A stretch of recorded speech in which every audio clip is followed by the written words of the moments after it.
Сәлем достар, сіздермен Кахот арнасы. Мен қазір сіздерге телефонмен караоке жасау жолдарын көрсететін боламын. Жалпы бұл туралы іздейтін кісілер көп екен, сол үшін де бұл видео шығып отыр. Сіздер қазір өткізбей көріңіздер, мен сіздерге толық әдемі түсіндіріп берейін.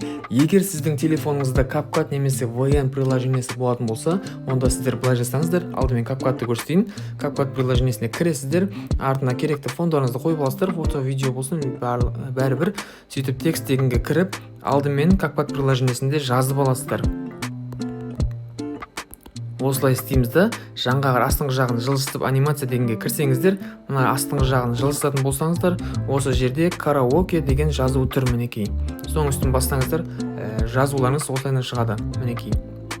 Астыңғы жағын жылжытып, жылдамдығын, шығу жылдамдықтарын әртүрлі өздеріңізге керекті жасай бересіздер. Ал егер VN приложениесі болатын болса, онда VN-ге кіресіздердегі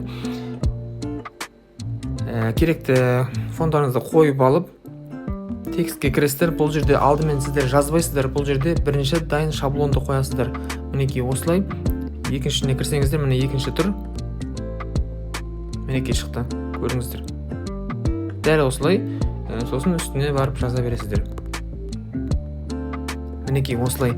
Тек қана бұл CapCut және де VN приложениесінде ғана осындай шаблондар бар, ал видеолип, InShot деген приложениелер болатын болса, оларда ондай жоқ. Тек қана жазу шрифттерін, шығуларын әртүрлі жасай аласыздар. Мысалы, көрсете алайын. Мысалы, осы видео дей салайық. Осы жерде шрифтке тек қана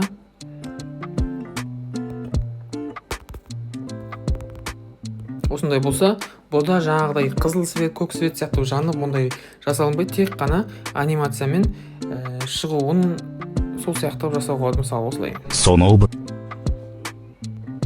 Жалпы түсінікті деп ойлаймын, бірақ бұдына видеолиптегі ол про версия, тек қана платный.